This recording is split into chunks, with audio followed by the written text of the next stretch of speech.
8월 17일 아침 베이징 인민대회당의 단상에는 한동안 한 화면에서 보기 어려웠던 인물들이 나란히 모습을 드러냈습니다.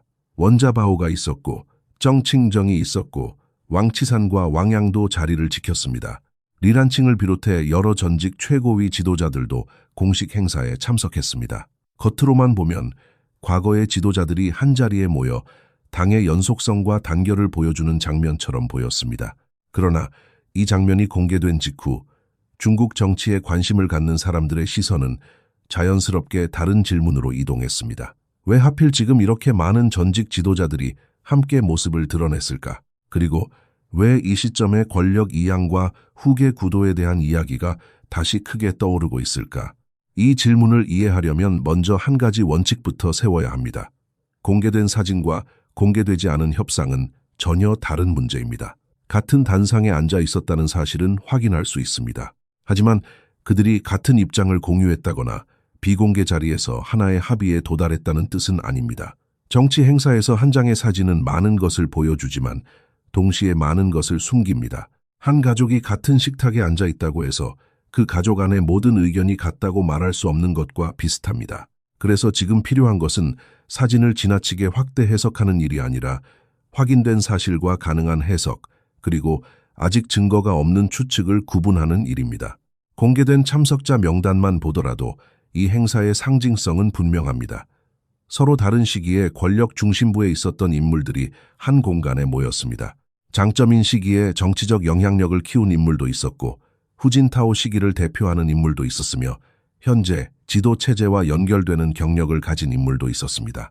이들이 한날 한자리에 나타났다는 사실 자체는 베이징이 대외적으로 보여주고 싶어하는 안정과 연속성의 이미지에 도움이 됩니다. 그러나 바로 그 때문에 반대 방향의 해석도 생겨났습니다. 만약 단결을 보여주는 장면이 특별히 강조되고 있다면 그 배경에는 왜 지금 단결을 보여줄 필요가 있는가라는 질문이 따라오기 때문입니다. 여기에 베이다이허를 둘러싼 소문이 겹치면서 이야기는 더 복잡해졌습니다. 여름철 베이다이허는 오랫동안 중국 정치에서 공식 회의와 비공식 접촉이 교차하는 상징적인 공간으로 인식돼 왔습니다. 이번에도 여러 경로를 통해 서로 다른 이야기가 흘러나왔습니다. 흥미로운 점은 그 내용이 서로 모순된다는 것입니다. 어떤 이야기는 최고 지도자가 장점인의 전례처럼 단계적으로 권한을 넘기는 방안을 염두에 두고 있다고 말합니다. 다른 이야기는 오히려 다음 지도 체제까지 계속 권력을 유지할 가능성이 높다고 주장합니다. 또 다른 이야기는 핵심 쟁점이 권력 이양 그 자체가 아니라 반부패 조사와 과거 인맥에 대한 처리 범위를 어디까지 설정할 것인가에 있다고 봅니다. 첫 번째 가설은 이른바 두 단계 퇴진 방식입니다.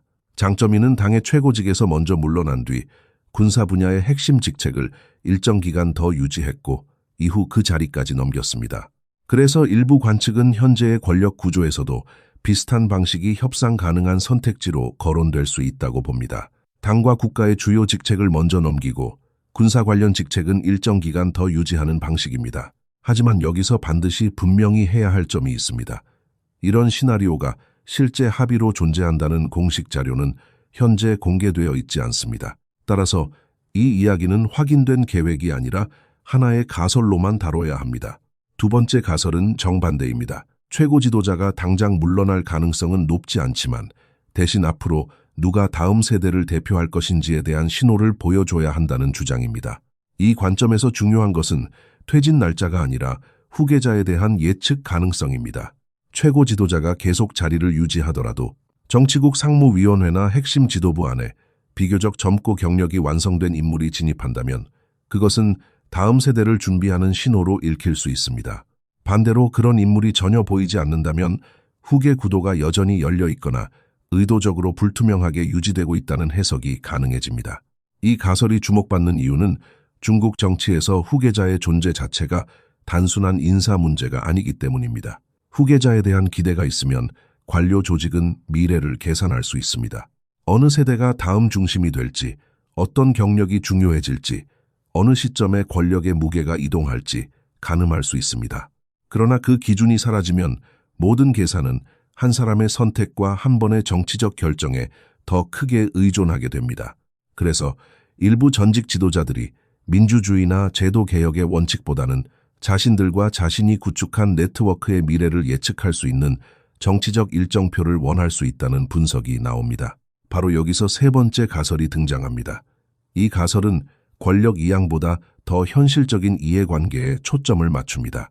전직 지도자들이 가장 민감하게 생각하는 것은 자신의 다음 직책이 아니라 이미 정계를 떠난 뒤에도 남아있는 가족과 비서, 과거의 부하, 함께 일했던 인맥의 안전일 수 있다는 주장입니다.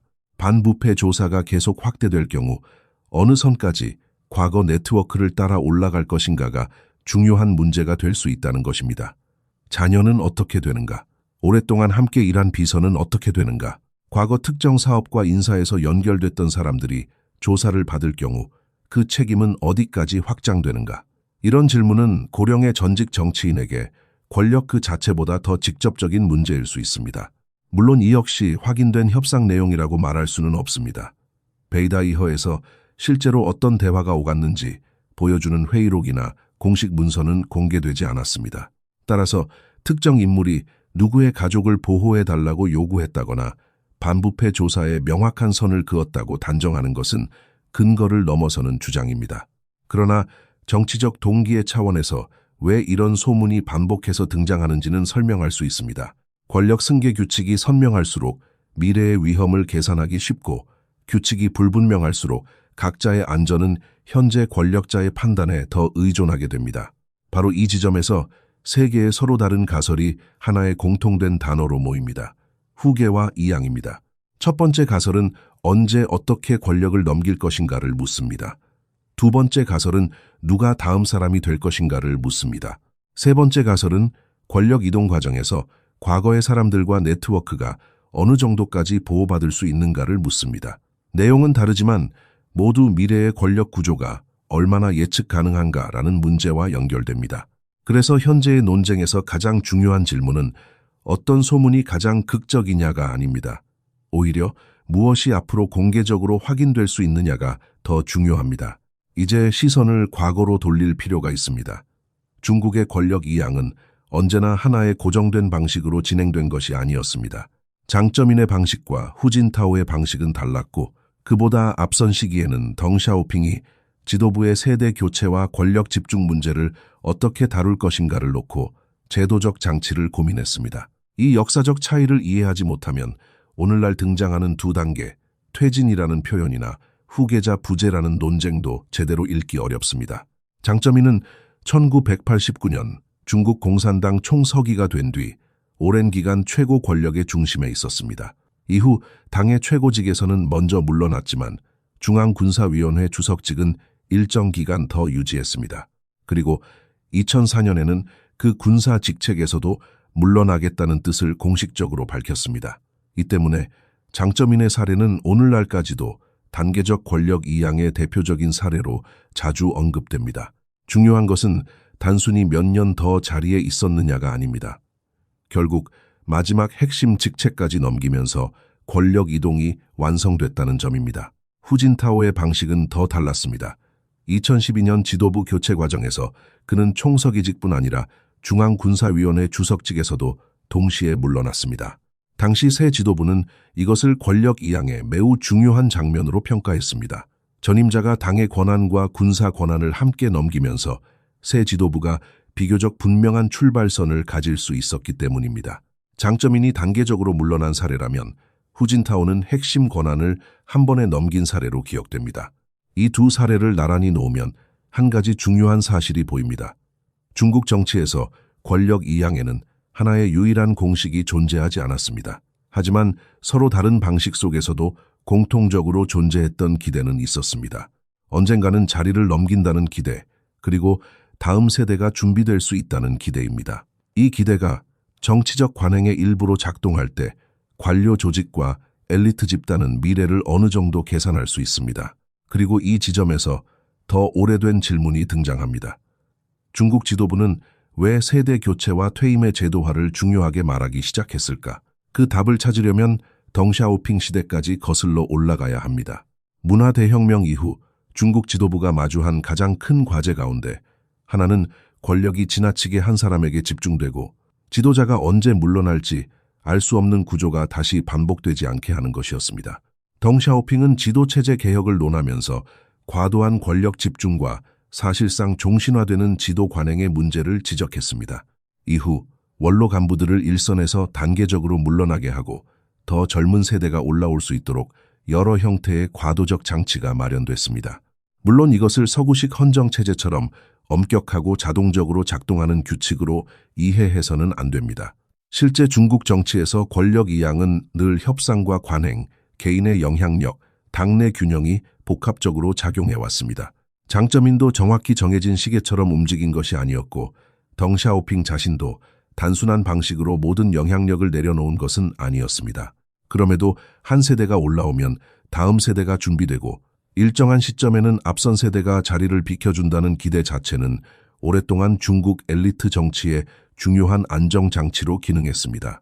그래서 오늘날 다시 장쩌민과 후진타오의 사례가 언급되는 이유는 단순한 역사 회고가 아닙니다. 현재의 권력 구조를 이해하려는 사람들은 과거의 전례를 통해 앞으로 어떤 선택지가 가능한지 가늠하려고 합니다. 하지만 여기서 더 중요한 질문이 남습니다. 과거의 지도자들이 보여준 권력 이양의 전례가 오늘날에도 같은 의미로 작동할 수 있을까? 그리고 장쩌민이라는 정치적 상징이 다시 강조될 때 사람들은 그의 어떤 유산을 먼저 떠올리게 될까? 바로 이 질문에서 다음 이야기가 시작됩니다. 장쩌민이라는 이름이 다시 강조될 때 사람들이 먼저 떠올리는 것은 무엇일까요? 바로 이 질문이 현재의 정치적 해석을 복잡하게 만듭니다. 장쩌민의 정치적 유산은 한 방향으로만 읽히지 않기 때문입니다. 한쪽에서 보면 그는 체제의 연속성과 조직의 단결을 상징하는 인물입니다. 중요한 정치적 전환기에 중앙의 결정을 지지했고 이후 오랜 기간 중국 공산당의 핵심 지도자로 활동했습니다. 이런 측면은 현재 지도부가 안정과 단결을 강조할 때 활용하기 쉬운 역사적 이미지입니다. 그러나 다른 한쪽에서 보면 장쩌민은 결국 자신이 갖고 있던 핵심 직책들을 순차적으로 넘긴 인물이기도 합니다. 이 두 번째 측면이 중요합니다. 장쩌민은 총서기직에서 물러난 뒤에도 중앙군사위원회 주석직을 일정 기간 유지했습니다. 그러나 결국 그 자리에서도 물러났습니다. 당시 공개된 문서와 공식 평가에서는 고위 지도부의 세대 교체와 제도화, 규범화, 절차화라는 표현이 반복해서 사용됐습니다. 따라서 오늘날 장쩌민을 정치적 상징으로 다시 불러낼 때 그의 충성심과 체제 안정만 선택적으로 기억하기는 어렵습니다. 그의 정치적 유산에는 권력을 넘겼다는 사실도 함께 들어있기 때문입니다. 이것이 바로 같은 인물을 두고 서로 다른 해석이 가능해지는 이유입니다. 하지만 여기서도 지나친 결론은 피해야 합니다. 장쩌민이 공식 행사에서 다시 강조됐다고 해서 그것이 곧 현재 지도부의 퇴진을 요구하는 메시지라고 단정할 수는 없습니다. 정치적 기념 행사는 여러 목적을 동시에 갖습니다.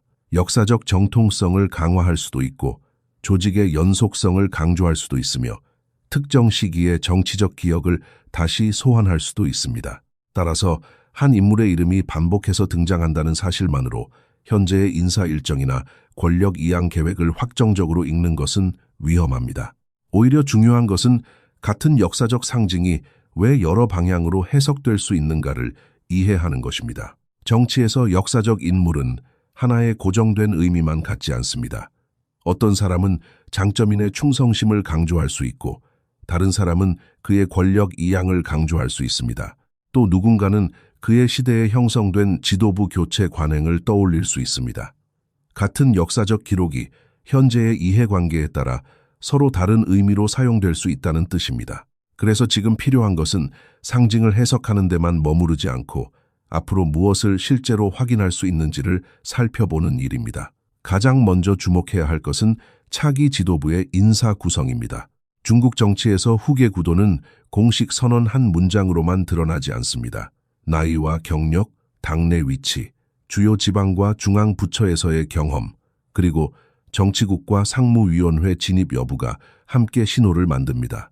만약 다음 중요한 인사 재편에서 상대적으로 젊고 경력이 충분한 인물이 최고 지도부에 진입한다면 그것은 미래 지도자를 준비하기 위한 움직임으로 해석될 여지가 있습니다. 반대로 그런 인물이 명확하게 등장하지 않는다면 상황은 달라집니다. 그것은 후계 구도가 아직 정해지지 않았거나 적어도 외부에서 쉽게 식별할 수 있는 방식으로 공개되지 않고 있다는 의미일 수 있습니다. 여기서 중요한 것은 한 사람의 이름을 미리 정해놓고 모든 움직임을 그 사람에게 맞추는 방식으로 보지 않는 것입니다. 중국 정치의 인사는 여러 단계의 경력과 조직적 균형을 통해 이루어지기 때문에 한 번의 승진만으로 후계자를 확정하기 어렵습니다. 여러 번의 인사 변화를 연속해서 살펴봐야 합니다. 두 번째로 봐야 할 것은 공식 언어의 변화입니다. 정치 체제에서 반복되는 표현은 종종 중요합니다. 세대 교체, 지도부의 연속성, 제도화, 규범화, 절차화와 같은 표현이 공식 문서에서 얼마나 자주 등장하는지, 그리고 어떤 맥락에서 사용되는지를 살펴볼 필요가 있습니다. 그러나 여기에서도 한 단어나 한 문장을 지나치게 확대해서는 안 됩니다. 어떤 표현이 한 연설에서 빠졌다고 해서 곧바로 큰 정치적 결정을 의미하는 것은 아닙니다. 연설의 길이와 행사 성격, 문서 작성 목적에 따라 표현은 달라질 수 있습니다. 따라서 더 중요한 것은 한 번의 문장이 아니라 반복되는 흐름입니다. 여러 공식 문서와 중요한 연설에서 같은 방향의 표현이 지속해서 나타난다면 그때 비로소 일정한 정치적 의미를 생각해 볼 수 있습니다. 정치적 신호는 대개 한 문장보다 패턴에서 더 분명하게 드러납니다. 이것은 정치적 소문과 공식 자료를 구분하는 데도 도움이 됩니다. 세 번째로 주목해야 할 것은 반부패 조사의 흐름입니다. 8월 17일의 행사에서는 많은 전직 지도자들이 한자리에 모여 안정과 단결의 이미지를 보여줬습니다. 그러나 같은 시기에도 기율 검사와 조사 시스템은 계속 움직이고 있었습니다. 이것은 정치적 의뢰와 실제 행정기구의 작동이 서로 다른 층위에서 진행될 수 있다는 점을 보여줍니다. 오늘 한 행사에서 누군가와 함께 앉았다는 사실이 그 사람의 과거 인맥이나 주변 인물이 앞으로 조사 대상에서 제외된다는 의미는 아닙니다. 이 점은 이른바 안전선이라는 소문이 왜 관심을 끄는지도 설명해 줍니다. 전직 지도자 입장에서 가장 중요한 것은 자신이 직접 다시 권력을 갖는 문제가 아닐 수 있습니다. 이미 정치 일선에서 떠난 인물에게는 과거 함께 일했던 사람들과 가족, 오래된 인맥이 어떤 방식으로 취급될지가 더 현실적인 관심사가 될 수 있습니다. 그러나 바로 그렇기 때문에 우리는 소문과 사실을 더욱 엄격하게 분리해야 합니다. 특정한 보호 합의가 실제로 있었다는 증거가 공개되지 않은 상태에서는 가능성 이상의 말을 해서는 안 됩니다. 네 번째로 중요한 것은 누군가의 불참을 정치적 증거로 사용하는 것을 경계하는 일입니다. 이번 행사에서 후진타오가 보이지 않았다는 사실은 자연스럽게 관심을 끌었습니다. 특히 후진타오는 당의 최고직과 중앙군사위원회 주석직을 함께 넘긴 대표적인 전임 지도자이기 때문에 권력 이양을 둘러싼 이야기가 커지는 시점에 그의 부재는 상징적으로 흥미롭게 보일 수 있습니다. 그러나 상징성과 증거는 다릅니다. 고령의 전직 지도자가 한 행사에 참석하지 않았다는 이유만으로 정치적 갈등이나 특정한 메시지를 단정할 수는 없습니다. 건강 상태에 대해서도 공개된 근거 없이 추측해서는 안 됩니다. 우리가 말할 수 있는 것은 그의 과거 역할 때문에 이번 부재가 서사적으로 눈에 띈다는 정도입니다. 그 이상은 확인된 정보의 범위를 벗어납니다. 이 원칙은 중국 정치를 보는데 매우 중요합니다.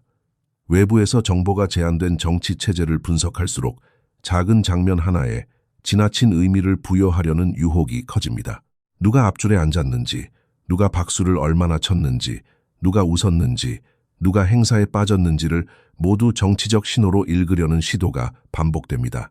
때로는 그런 세부 장면이 실제로 의미를 가질 수도 있습니다. 하지만 검증 가능한 자료가 없으면 그것은 어디까지나 해석입니다. 결국 앞으로 가장 중요한 것은 시간이 지나면서 확인될 수 있는 변화입니다. 차기 지도부에 새로운 세대가 실제로 진입하는가, 특정 인물이 장기간에 걸쳐 중요한 위치로 이동하는가, 공식 문서에서 지도부 교체와 세대 전환에 관한 표현이 다시 강화되는가, 반부패 조사의 범위와 방향이 어떻게 변하는가. 이런 변화는 오늘의 소문보다 훨씬 더 구체적으로 확인할 수 있습니다. 여기에서 8월 17일의 장면을 다시 떠올려 볼 수 있습니다. 인민대회당의 단상에는 여러 세대의 전직 지도자들이 함께 앉아 있었습니다. 그 장면은 적어도 공식적으로는 조직의 연속성과 단결을 보여줬습니다. 하지만 그 사진 한 장만으로 베이다이어에서 어떤 협상이 있었는지 알 수는 없습니다. 누가 어떤 조건을 제시했는지, 누가 누구를 지지했는지, 실제로 후계 일정이 논의됐는지도 확인할 수 없습니다. 그래서 이 장면의 의미는 어쩌면 다른 데 있을 수 있습니다.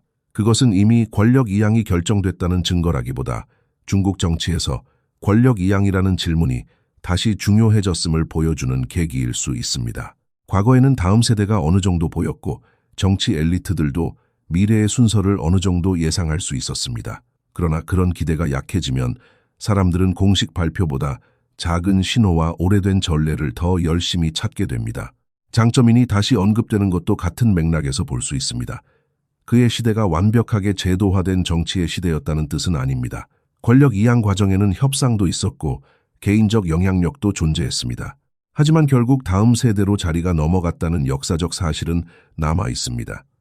후진타오 역시 다른 방식으로 권력을 넘겼습니다.